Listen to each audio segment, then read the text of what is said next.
All right, hello everyone. My name is Dan King. I'm a sophomore here at Duke, and today I'm going to be presenting on a literary phenomenon known as the French love story. The French love story is a collection of literary works by notable French authors on the subject of love and love's challenges and obstacles and hardships. And specifically today, I want to look at how the literary phenomenon that is the French love story has evolved over the course of 3 centuries, between 1678 and 1984. That's the time frame of the works that I'll be examining today. To give some background on the French love story, the French love story is, I believe, distinct, engaging, powerful, and enduring. Those are the adjectives I would use to describe it. Um, each of the stories that make up the French love story are reflective of the time period in which they were written. The French love story's literary template, its foundation, is fundamentally sturdy and uniquely realistic. One of the most notable aspects of the French love story in particular is its ending. The endings of these stories are unsatisfying, unhappy, uncomfortable, particularly for American readers, because it contrasts so deeply with our Americanized Hollywood type love story, the concept of happily ever after. We don't really see that in these stories. In fact, when we finish them, we're often very uncomfortable, unsatisfied. We're pondering a lot about the implications and the fates of these characters. And so our central question today is, how can we define the evolution of the French love story, and what specifically has changed over time that might elevate its impact on readers? Some of the works that we will reference and discuss include Madame de Lafayette's La Princesse de Clèves, which tells of a young woman who's introduced to a royal court and is soon caught in the midst of competing love interests between a prince and a duke named Monsieur de Nemours. The prince ultimately dies of heartbreak because he fears Madame de Clèves is not being loyal to him. And Madame de Clèves is propelled into a deep state of reflection whereby she doesn't marry the Duc de Nemours either. Benjamin Constance Adolphe follows a young man who is raised without a mother and who finds refuge in an intimate relationship between himself and a woman named Eleanor, who is many years his senior. The couple become isolated from the rest of society, and ultimately their love affair fails as well.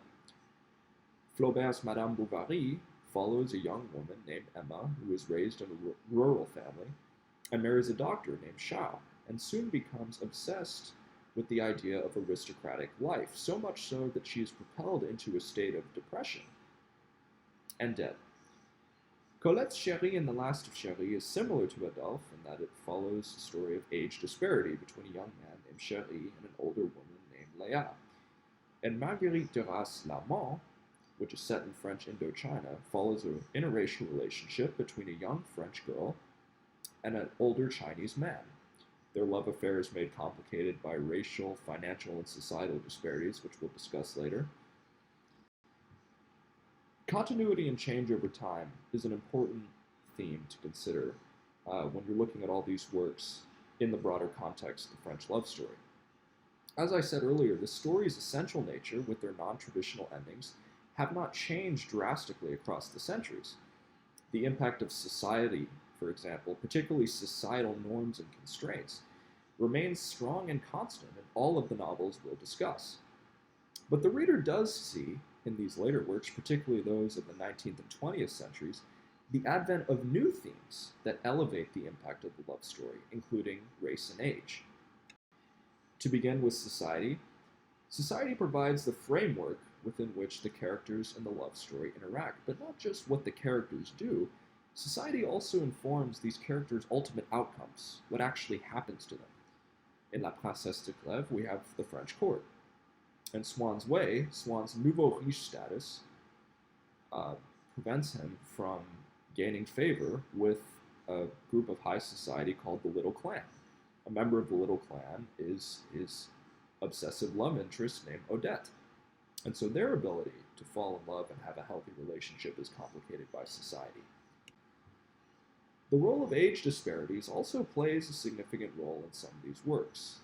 Adolphe's relationship with Eleanor and Adolphe comes to mind, but Chérie's and Léa's relationship shows an even more pronounced theme of age disparity in Chérie and the Last of Chérie. Leia is an emotional woman. She's older than Cherie is by many years, and she often refers to Cherie as child and instructs him at one point during one of her emotional episodes to call her Madame. This is, needless to say, unusual for a couple, but it does show the reader just how big a role age disparities plays in this novel.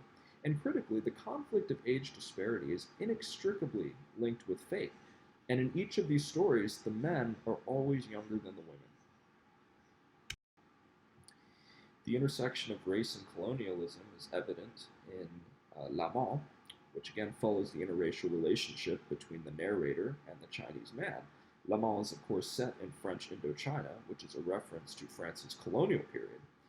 And the love affair between the narrator and the Chinese man becomes impossible due to racial distinctions and their differing social statuses. Eventually, they part ways and don't speak for many years.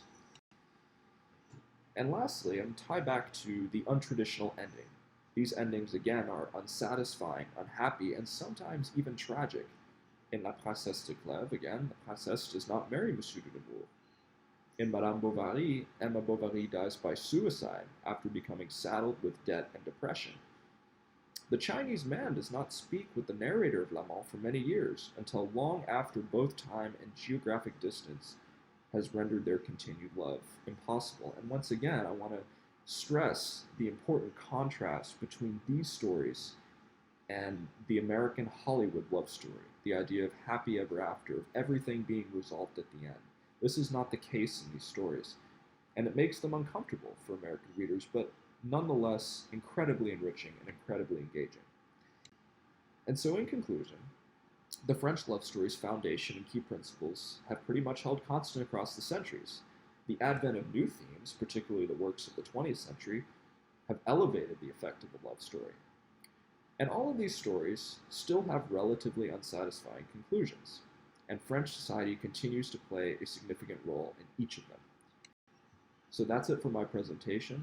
Thank you all so much for taking the time to listen, and I'm really looking forward to discussing these works and these themes more at the symposium on the 26th. Thanks.